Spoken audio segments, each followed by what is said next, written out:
The archivist found the discrepancy on a Tuesday. Not a Tuesday by any human reckoning.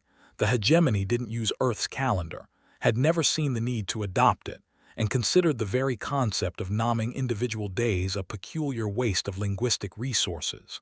But the timestamp on the file, translated through 3 diplomatic protocols and 2 chronological conversion matrices, resolved to a Tuesday, 3rd week of October, 11 years after the armistice. The discrepancy was small, almost nothing. A single line in the decommissioning manifest for the human dreadnought *Resolute Tide listed its reactor core as having been removed and destroyed at the Callisto Reclamation Yard on March 14th. A separate customs record from the Outer Belt Station at Hygiea logged the same reactor core passing through inspection, intact, still warm 6 weeks later. The archivist, whose designation translated approximately to vessel of meticulous concern, stared at those 2 timestamps for a very long time. Then it filed a query upward. And then, because it was meticulous by nature and by name, it began pulling every other decommissioning record it could find. The hegemony had not expected the humans to comply. That was the truth no diplomat on either side had ever spoken aloud, but it lived in every briefing room and strategy chamber like a smell that wouldn't leave. When the Combined Hegemony Council had issued the Armistice Accords 11 years ago, the document that formally ended the 43-month periphery conflict and established humanity's conditional membership in the Galactic Order, the demand had been included almost as a formality. A test, really. A way of measuring what humans were. The Accords required Earth to destroy its battleship fleet. Every dreadnought, every carrier, every vessel above a certain displacement tonnage. Completely, publicly, verifiably. The Council had expected negotiation. They had expected defiance. Several members had privately wagered on outright rejection, which would have justified the punitive follow-up measures already drafted and waiting in sealed chambers. Instead, humanity had said yes. Within 30 days, the first dreadnoughts were being towed to decommissioning yards across the solar system. Within 8 months, live streams of reactor cores being extracted and smelted had become a strange, morbid genre of human entertainment. Within 2 years, independent hegemony inspectors certified that the human battle fleet, the Armada that had, against every actuarial model, fought the hegemony's outer forces to a costly stalemate, was gone. Every ship, every gun, every reactor. Gone. The hegemony had celebrated this as a demonstration of human reasonableness. They had written extensively about humanity's capacity for pragmatic surrender. Several political theorists had published well-regarded papers arguing that humans, despite their violent tendencies during the conflict, were ultimately a rational species who, when presented with sufficient external pressure, would choose preservation over pride. Those papers were about to become deeply embarrassing. Consul Primary Varath Sen received Vessel of Meticulous Concern's report on what would have been a Wednesday morning, Earth time, though Varath Sen would never have known that and would not have cared. What Varath Sen cared about was the number at the bottom of the report. Not one anomalous reactor record, not a dozen, not even 100. 4,312. "You're telling me," Varath Sen said, and its voice had that particular stillness that senior hegemony officials learned to recognize as the moment before something catastrophic became official, that 4,000 separate decommissioning records contained discrepancies. Verified discrepancies, Vessel of Meticulous Concern said, cross-referenced against customs manifests, material transfer logs, energy signature archives, and orbital trajectory data. And your interpretation. The archivist paused. It was not accustomed to being asked for interpretations. It was accustomed to being asked for data. The ships, it said carefully, do not appear to have been destroyed. The silence that followed lasted long enough to become its own kind of answer. Captain Alina Vasquez had been doing paperwork when the hegemony delegation arrived at Lunar Station Meridian, which was exactly the sort of mundane detail she would have found funny under different circumstances. She was 44 years old. She had a bad knee from a pressure seal failure during the conflict, a coffee habit that 3 separate ship doctors had described as aggressive, and a reputation among her crew for being the kind of officer who remembered everyone's birthday and was still somehow the most terrifying person in any room she entered. She was also technically a civilian. Had been for 11 years. She looked up from her tablet when Commander Ortiz appeared in her office doorway with an expression that she had learned to read like a weather system, a specific combination of controlled calm and suppressed alarm that meant something had gone wrong in a way that was above both their pay grades. "The hegemony wants to see you," Ortiz said. "Which consulate?" "Not the consulate," he paused. "Vasquez direct." She set down her coffee. "When?" "An hour ago." She stood up without another word, reached for her jacket, and didn't look back at the paperwork. The meeting room at Meridian's diplomatic hub was deliberately neutral, beige walls, a long table, no flags or insignia, which was itself a message about how seriously the hegemony was taking this. Vasquez was present in person rather than through the usual holographic relay, which was another message. It was accompanied by 3 aides and a security attaché whose threat assessment protocols were almost certainly running at full capacity. Vasquez sat down across from them and waited. "Captain Vasquez," Vasquez began. "Ms. Vasquez," she corrected. "I've been retired 11 years." "Of course." Its translator rendered the words in a tone of precise, unhostile correction. "Ms. Vasquez, we have questions about the decommissioning process." "I was part of the oversight committee," she said. "Happy to help clarify anything in the records. We have found certain records to be unclear." "Such as?" Vasquez placed a data chip on the table. She didn't touch it. 4,312 vessels, it said, certified as destroyed. We cannot locate the physical evidence of their destruction. Alina Vasquez looked at the chip. She looked at Vasquez.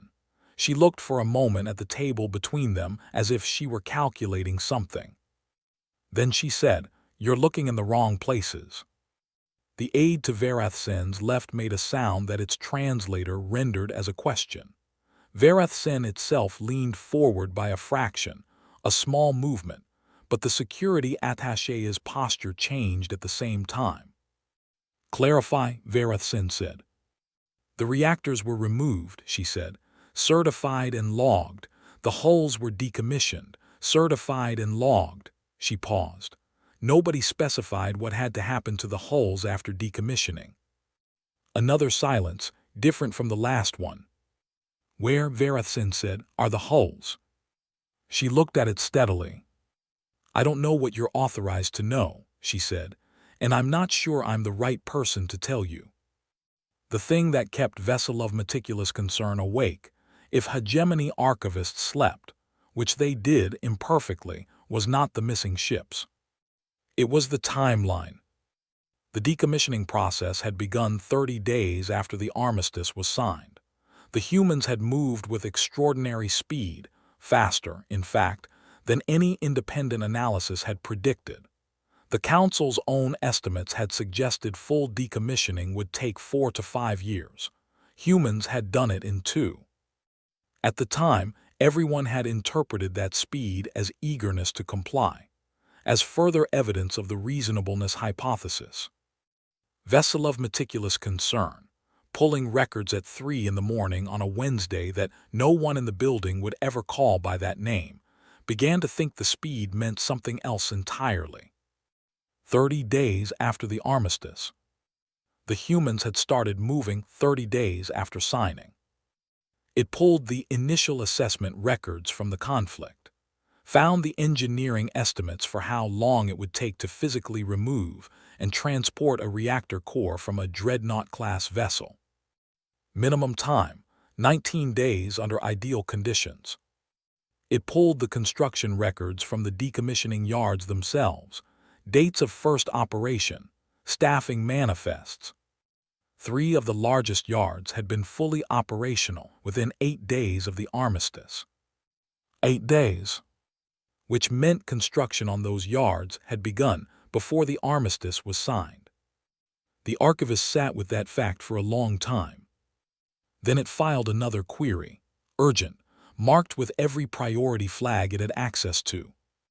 The question it was asking, translated as cleanly as its protocols allowed: did the humans intend to comply before they agreed to comply?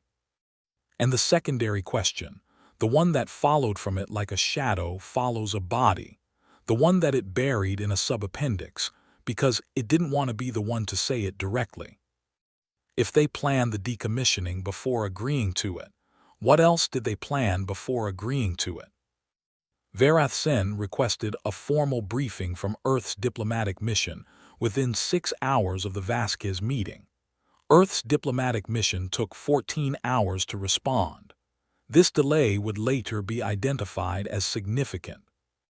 The briefing was conducted by a human called Director Solis, a small, gray-haired woman with a voice like folded paper and an expression of permanent mild apology that several hegemony observers had spent the past decade mistaking for weakness. "The Accords," Director Solis said, with the aid of a display that showed the original treaty language in both hegemony script and English, required humanity to destroy its battleships. "Yes," Vasquez said. "The term battleship," she continued, "is defined in Article 7 of the Accords as a vessel designed and constructed for the primary purpose of ship-to-ship combat, exceeding a displacement tonnage of." Director Solis: "Yes. Where are the hulls?" She looked at him for a moment that stretched like pulled wire. "In orbit," she said. "Which orbit?" "Various." "Director." Vasquez's translator dropped into the register it used for things it considered very important. "I am requesting, under the disclosure provisions of the Armistice Accords, a complete and honest accounting of all human naval assets currently in existence." "That's a reasonable request," she said. "I'll have our legal team review the disclosure provisions and get back to you." "Now, that might take some time." "How much time?" She thought about it. "That depends," she said, "on how you'd like to define naval asset." The answer, when it came, took 4 days and involved 17 human lawyers, 3 linguistic experts, 2 independent translation teams hired specifically because Earth didn't trust the hegemony's standard translators, and a 1,200-page appendix that the hegemony's legal division would later describe as a document clearly assembled by beings who genuinely enjoy this. The answer was also not what Vasquez had been afraid of. It was worse. The hulls, the 4,000-plus decommissioned warship hulls, had been repurposed, reactor cores removed, weapons systems stripped, armor and drive systems left intact. They were operating as ore haulers, as colony transport vessels, as deep space research platforms, as emergency habitat structures in the outer belt settlements. Every hull certified, every hull legally a civilian vessel under the Accords definitions, every hull stripped of anything that could technically be classified as a weapon. And there it was, the answer that shouldn't have been an answer at all, because an answer was supposed to resolve a question, not birth 3 new ones. Why had the humans kept the hulls? Smelted reactor cores were worth significant resources. The metal in a dreadnought hull was worth more. Why preserve the shells if you didn't intend to use them? Why had they moved so fast? Fast enough that the infrastructure had to have been prepared before the agreement was signed. And the third question, the one that vessel of meticulous concern had buried in a subappendix, the one now being extracted by a dozen different hegemony analysts and placed at the top of their reports like a flag planted in hostile territory. If the humans had planned the decommissioning before they agreed to it, had planned it so precisely and so quickly that the yards were operational in 8 days, then what they had actually demonstrated was not reasonableness. What they had demonstrated was that they could rebuild. That within those 4,000 hulls, floating through the solar system carrying ore and settlers and scientific equipment, existed the structural skeleton of a fleet. Not armed, not powered for war, but there, waiting, hull integrity intact, drive systems functional. The question was no longer where the ships were. The question was, how long would it take to rearm them? Vasquez got the call from Ortiz at 2 in the morning, station time. She answered on the second ring. She'd been awake. "They figured it out," he said. "Which part?" "The hulls. We knew they would." "There's more."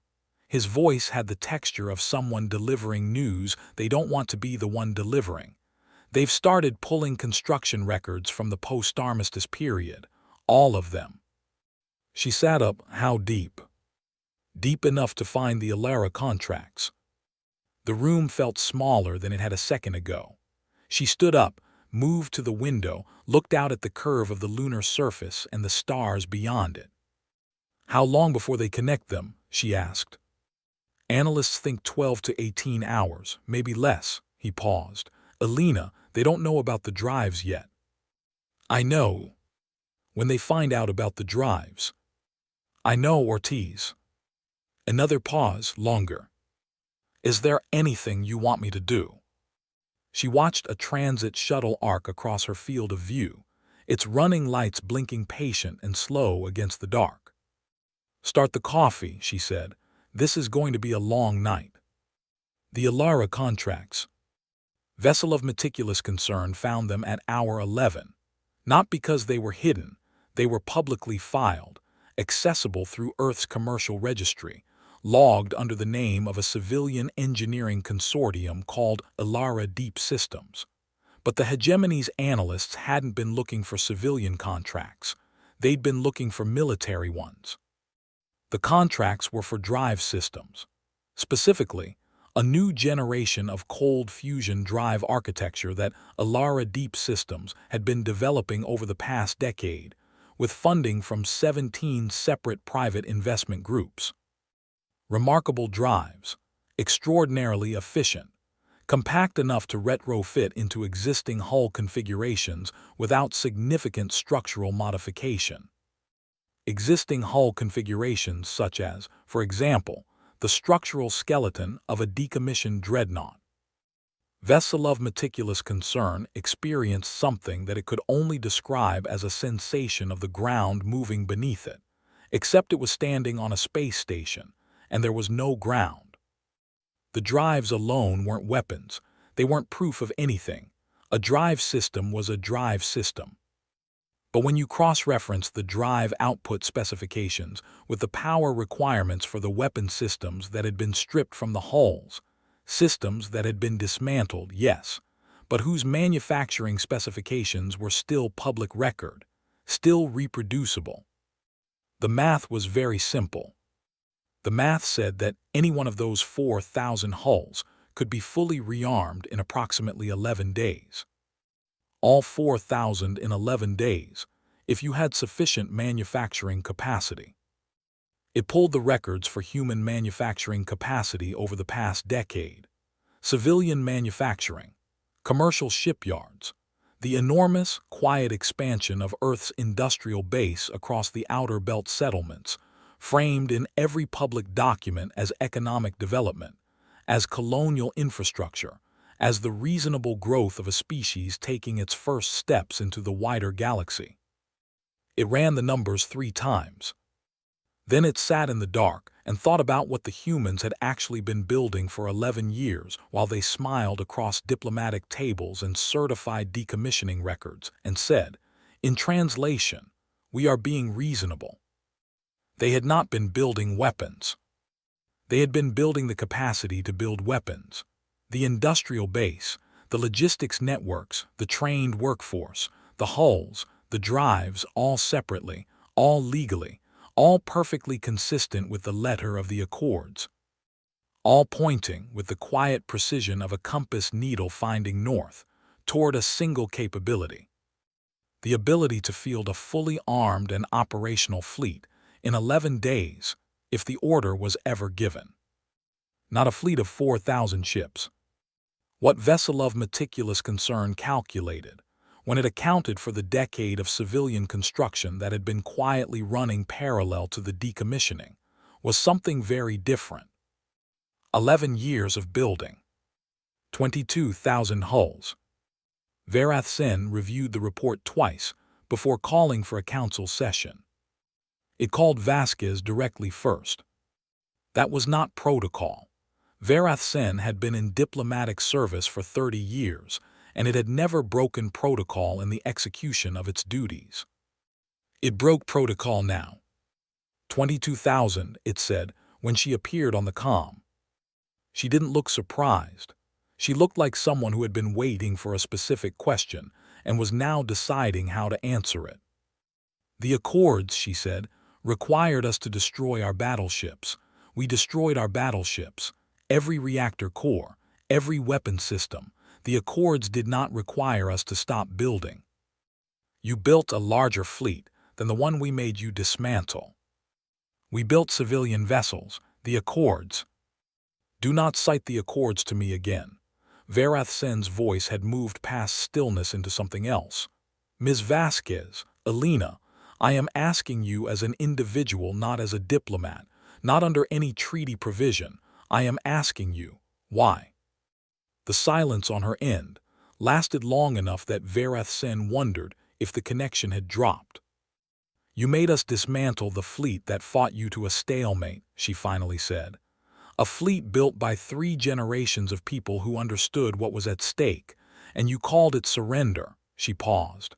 We don't surrender. We were in compliance. That's different. You were preparing to fight. We were preparing to not need to. Her voice hadn't changed, hadn't risen. That somehow was the part that unsettled Vasquez most. There's a difference between those two things, and if you're very smart about it and very patient, the difference looks like peace. The council session lasted 9 hours. Vasquez wasn't present. Earth's ambassador was. Earth's ambassador listened to 9 hours of questions, concerns, and what the hegemony's diplomatic staff carefully avoided calling accusations, and answered each one with a version of the same answer. Legal compliant within the Accords. What the hegemony understood by hour 7 was that they had made a fundamental error. They had assumed that when humanity agreed to the armistice, it was because they had recognized the limits of their capability. They had looked at the periphery conflict, 43 months, enormous human casualties, a fleet outnumbered 3-1, and concluded that humanity had fought until it understood it couldn't win. They had not considered the alternative. They had not considered that humanity might have fought until it understood something else, until it understood the hegemony, its tactics, its response times, its escalation protocols, its political thresholds, its capacity for sustained engagement, until it had collected 43 months of data on how the most powerful military force in the known galaxy operated, and then agreed to peace. Not because it was losing, because it had learned enough to do something better. Vasquez took a shuttle to the outer belt 3 days after the council session. Ortiz went with her. He always did when things were serious. He'd been her executive officer during the conflict, had taken a plasma scatter that had removed most of the sensation from his left hand, and had spent 11 years pretending to be a civilian with roughly the same conviction she had. The shuttle docked at a way station called HFY 7, which was officially a fuel depot and ore processing facility. It was also the closest inhabited structure to the coordinates she'd been given. The sight through the way station's main viewport stopped her for a moment, just a moment. She'd seen the projections. She'd reviewed the construction reports. She'd signed off on production schedules for the past 8 years. But there was a difference between numbers on a tablet and this. God, Ortiz said softly. They filled the dark in every direction. Hulls, thousands of them, arrayed in an orbital pattern that looked, from a distance, like a debris field, like junk, like the natural accumulation of a spacefaring civilization's cast-offs. Up close, each one was immaculate. How many in this cluster? She asked. 4,200, the way station operator said. She was a young woman, maybe 25, whose official job title was logistics coordinator. Drives are calibrated and ready. We've got the retrofit teams on standby at 6 different stations within a day's transit. What's the actual conversion time? For this cluster, full weapons integration. The young woman checked her display. 9 days. We've run the simulation 18 times. Assuming the weapon systems can be delivered. They're already here. She said it without emphasis, like it was obvious, like of course they were already here. We started pre-positioning 3 years ago. Passive storage distributed across the processing facilities. Nothing that registers as weapons stockpiling under hegemony inspection protocols because, technically, separated from a delivery system, they're just mechanical components. Vasquez looked at her, who authorized 3 years ago. The young woman looked back, unruffled. The same person who authorized everything else. Ortiz turned to Vasquez slowly. She felt him looking at her. She kept her eyes on the hulls. She hadn't authorized anything 3 years ago. Which meant someone else had. Someone in the network who had taken the doctrine she'd built and extended it further than she'd known. Faster than she'd known. Which meant the structure was working exactly as designed, distributed, self-directing, requiring no single point of authorization, no single command chain that the hegemony could identify or sever. It also meant she was no longer the person who understood all of it. That thought arrived quietly, without drama, and settled in her chest like a stone in water. How far out does it go? She asked. The distributed network. Yes. The young woman looked at her display for a long moment. We have reliable data on 37 system clusters, she said. Beyond that, the reports stop coming through central coordination. The outer nodes maintain their own accounting. What does the outer node accounting show? We don't know. Vasquez turned to look at her fully. You don't know. That's the design. They were built to operate independently, in case central coordination was compromised. The young woman's voice remained level, factual, slightly apologetic in the way that people are apologetic when they are delivering information that they believe is actually good news. No one knows the full picture. The silence lasted 4 seconds. Does Earth's government know? Ortiz asked. Some of it. How much? The parts we needed them to authorize. Vasquez's second report to the Council was classified at a level that had not been used since the Schism Wars, 600 years before humanity had discovered the radio. It contained 3 primary findings. The first was that humanity's compliant and publicly celebrated decommissioning had been, simultaneously, the first phase of a construction program. They had not surrendered their fleet. They had metabolized it into something the Accords couldn't see. The second was that the new fleet, the civilian fleet, the Alara Drive fleet, the ore haulers and colony ships and research platforms, exceeded the original in both numbers and capability. Not by a little. By more than 5 to 1. The third finding was the one that Vessel of Meticulous Concern had included in a separate subsection, flagged with its highest priority markers, written in language so precise and careful that it took 3 readings to understand that the archivist was afraid. The third finding was this: the network was not centrally controlled. The hegemony had spent 11 years watching Earth's government, its military leadership, its diplomatic corps, watching for signs of coordinated deception, looking for the top of the chain. There was no top. The humans had built a system that didn't need one. Each node knew its role. Each manufacturing cluster operated according to shared doctrine rather than specific orders. Each production team, each logistics coordinator, each quiet engineer in a way station 3 light towers from Earth had internalized the plan deeply enough to extend it, to adapt it, to carry it forward without waiting for permission. The hegemony had been looking for commanders. Humanity had built something that didn't require commanders. What Veselov Meticulous Concern wrote in its final paragraph, in as direct language as it had ever committed to an official document, was this: we cannot negotiate with a decision. We cannot threaten a principle. We assumed that compliance was the absence of resistance. We were incorrect. What we observed was not compliance. It was preparation. 11 years of it distributed across every civilian institution, every commercial enterprise, every public works project in human space. We do not know where it ends. We are not certain it ends. Varathsen asked to meet Vasquez again. She came alone this time. No Ortiz, no diplomatic team, just her and a second cup of coffee she hadn't touched, and the quiet patience of someone who had been waiting for this particular conversation for 11 years.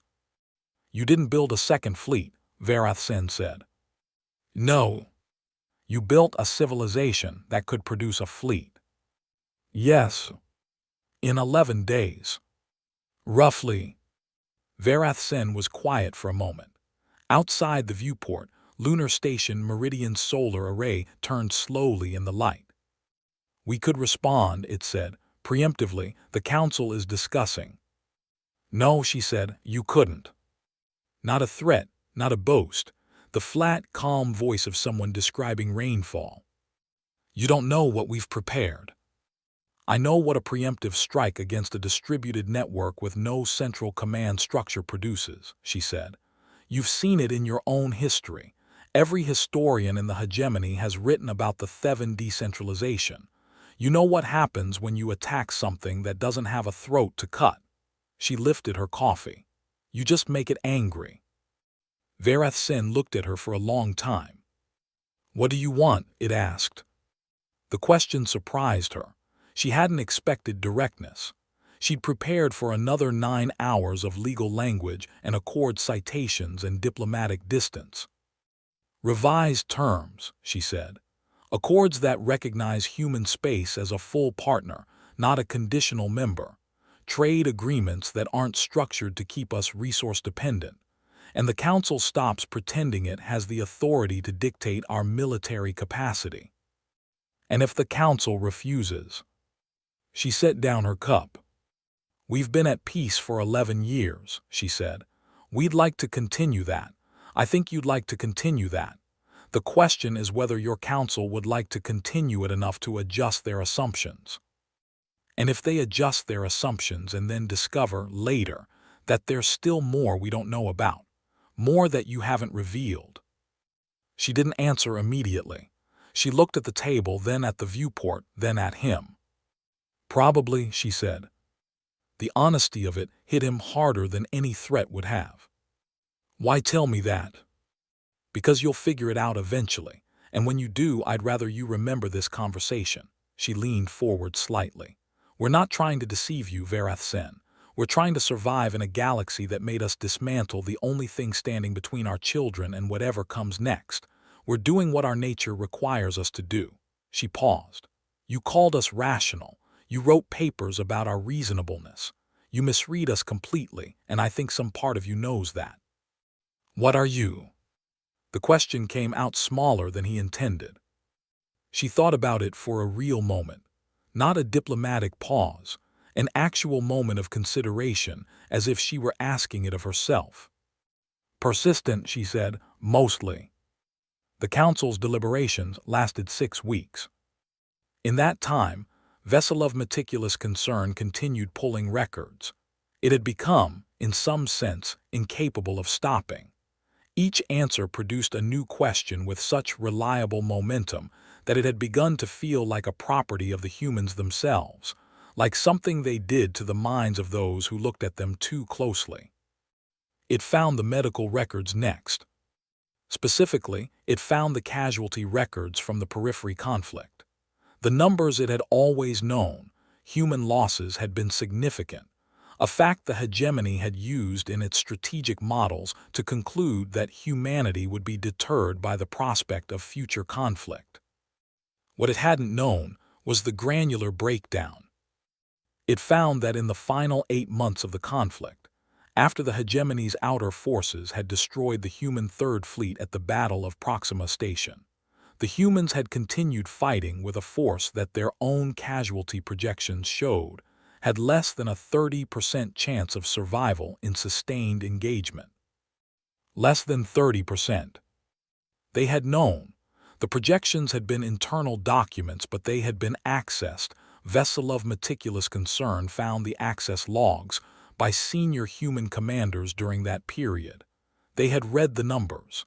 They had understood what the numbers said, and they had ordered the engagement anyway. And then, when the armistice was offered, they had taken it, not because they were broken. The post-conflict assessments showed combat capability still present, though diminished. They had taken it because, and this was where the archivist had to stop and sit very still with the idea, because they had decided the war was no longer the best use of their time. They had not been fighting to win. They had been fighting to learn. Every battle, every engagement, 43 months of devastating, grinding conflict, and what the humans had been doing, while they bled and burned and grieved across 100 light years, was studying. Vessel of meticulous concern filed its final supplementary report with one additional note, appended after a long pause in its drafting logs. I have reviewed the available records as completely as my access permits. I do not believe I have found all of the relevant information. I am increasingly uncertain whether all of the relevant information exists in any location that hegemony resources could reach. I believe the humans have built systems that are not documented. I believe some of those systems are intended to be found, and some are not. I believe the ones intended to be found were designed to tell us a specific story. I do not know what story the others tell. I find this more concerning than anything I have documented. I would also note, for the record, that I have been reviewing human literature during this investigation, attempting to better understand their cognitive frameworks. I found a statement attributed to a human strategic thinker of the mid-industrial era, which I believe is relevant. The supreme art of war is to subdue the enemy without fighting. I do not know if the humans are familiar with this statement. I suspect they wrote it. The revised accords were signed on a Thursday. It was not called a Thursday in any official document, because the hegemony still did not use Earth's calendar.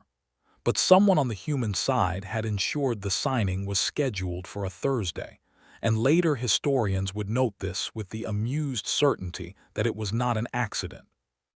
Vasquez wasn't there.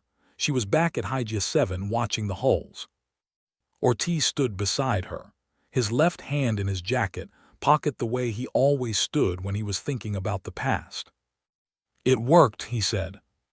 "This part worked," she said. "That's not the answer I was looking for." "I know." He watched the hulls turn slow in the dark.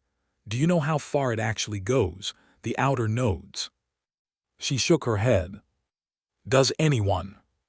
"That's sort of the point," she said. He was quiet for a while. Then, "Does that worry you?"